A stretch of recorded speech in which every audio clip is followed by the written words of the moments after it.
आप सभी का अपना YouTube चैनल MK एग्ज़ाम में स्वागत है। तो चलिए दोस्तों, आज का जो वीडियो होने वाला है आप लोगों के लिए बहुत ही इम्पोर्टेंट है।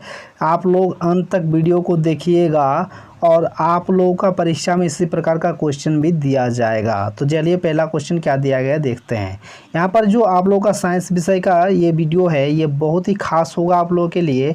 और अगर आप लोग चैनल को सब्सक्राइब नहीं किए तो चैनल को सब्सक्राइब कर दीजिएगा, साथ ही साथ बेल के आइकन को भी दबा दीजिएगा और अपने दोस्तों को शेयर भी कर दीजिएगा। तो पहला क्वेश्चन क्या दिया गया है यहाँ पर देख सकते हैं। यहाँ पर जो पहला क्वेश्चन है वो इस प्रकार है कि कार्य का एसआई मात्रक लिखिए। ठीक है, तो कार्य का एसआई मात्रक होता क्या है आप लोगों का जूल होता है। नेक्स्ट आपका दूसरा नंबर जो क्वेश्चन दिया गया है इस प्रकार है कि कार्य का व्यंजक लिखिए। तो कार्य का जो व्यंजक होता है इस प्रकार है कि कार्य बराबर बल गुना विस्थापन। ठीक है, इसको आप इस प्रकार लिख सकते हैं कि W = F × S, इस प्रकार लिख सकते हैं। नेक्स्ट आप देख सकते हैं यहाँ पर तीसरा नंबर जो क्वेश्चन दिया गया है वो इस प्रकार है कि कार्य कैसे राशि है। ठीक है, तो इसका आंसर दीजिएगा इस प्रकार कि कार्य अदिश राशि है। ये जितना है भी है आप लोगों का 2 नंबर या क्वेश्चन है। इसमें आपका जो परीक्षा दीजिएगा उसमें 7 क्वेश्चन रहेगा 2 नंबर या का, तो आप इस प्रकार उसका आंसर दे सकते हैं। ठीक है, यहाँ पर देख सकते हैं 4 नंबर में क्या दिया गया है।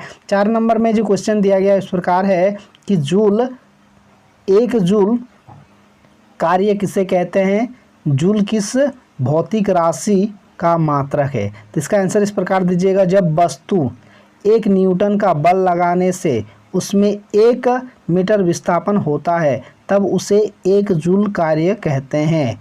1 जूल बराबर क्या होता है, 1 न्यूटन गुना 1 मीटर। ठीक है, जूल कार्य और ऊर्जा का मात्रक है। तो देखिए इसका जो क्वेश्चन था आपका कि जूल 1 जूल कार्य किसे कहते हैं, तो आप इस प्रकार इसका डिफिनेशन दीजिएगा और जूल किस भौतिक राशि का मात्रक है उसमें आप लिख दीजिएगा जूल कार्य एवं ऊर्जा का मात्रक है। नेक्स्ट जो क्वेश्चन दिया गया है 5 नंबर वो इस प्रकार है, आप देख सकते हैं कि केनाल किरणें क्या है। तो केनाल किरणें जो है वह आप लिखिएगा आंसर इस प्रकार कि एनोड की ओर से चलकर कैथोड के छिद्रों से पार होने वाली किरणों को केनाल किरणें कहते हैं। तो इस प्रकार आप इसको लिखिएगा, अर्थात धन आवेशित कणों से बनी किरणों को केनाल किरणें कहते हैं। ठीक है, इस प्रकार इसका आप डिफिनेशन दीजिएगा, आपको पूरा का पूरा नंबर मिल जाएगा। नेक्स्ट क्वेश्चन जो दिया गया है वो इस प्रकार देख सकते हैं, दिया गया इस प्रकार देख सकते हैं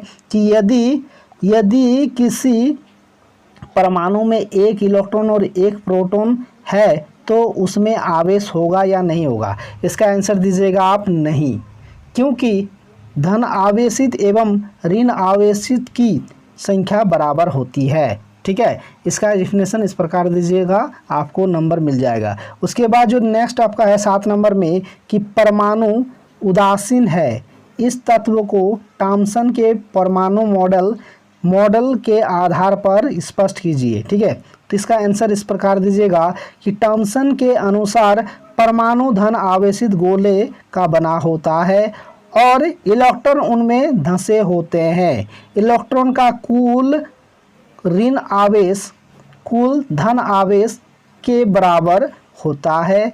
बराबर एवं विपरीत आवेश एक दूसरे को संतुलित करते हैं, जिसके कारण परमाणु उदासीन हो जाता है। इस प्रकार आप 7 नंबर का आंसर दीजिएगा कि परमाणु उदासीन है। इस तत्व को परमाणु क्या कह रहा है कि इस तत्व को थॉम्सन के मॉडल के आधार पर स्पष्ट कीजिए। तो इस प्रकार आप लिख दीजिएगा, आपको पूरा का पूरा नंबर मिल जाएगा। नेक्स्ट आप देख सकते हैं 8 नंबर में जो क्वेश्चन दिया गया है उस प्रकार है कि रदरफोर्ड के परमाणु मॉडल की अनुसार परमाणु के नाभिक में कौन सा अब परमाणु कण विद्यमान है। तो इसका आंसर दीजिएगा आप क्या, प्रोटॉन। 8 नंबर का सिर्फ एक शब्द में आंसर दे दीजिएगा, आपको 2 नंबर मिल जाएगा। नेक्स्ट आप देख सकते हैं यहाँ पर क्या दिया गया है 9 नंबर में आपका जो यहाँ पर कहा रहा है कि परमाणु के 3 अपरमाणु कोण के नाम लिखिए। तो देखिए परमाणु के 3 अपरमाणु कोण क्या क्या होता है, इलेक्ट्रॉन, प्रोटॉन एवं न्यूट्रॉन। ठीक है, नेक्स्ट क्वेश्चन जो दिया गया है उस प्रकार है, क्या अल्फा कणों का परिकीर्णन प्रयोग सोने के अतिरिक्त दूसरी धातु के पन्नी से संभव होगा। तो इसका आंसर हो जाएगा हाँ।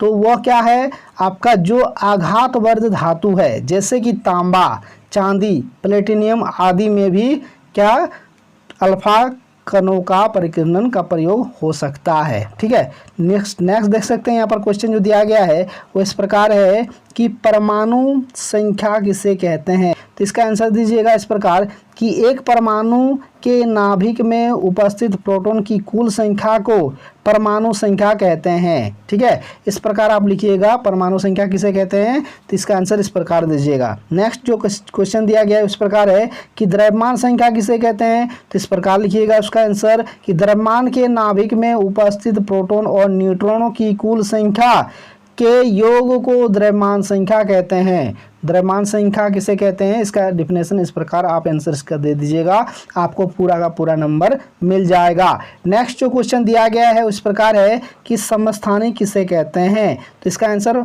आप दीजिएगा इस प्रकार कि एक ही तत्व के वे परमाणु जिनके परमाणु संख्या समान लेकिन द्रव्यमान संख्या भिन्न होती है उसे समस्थानिक कहते हैं। इस प्रकार आप इसका आंसर दीजिएगा।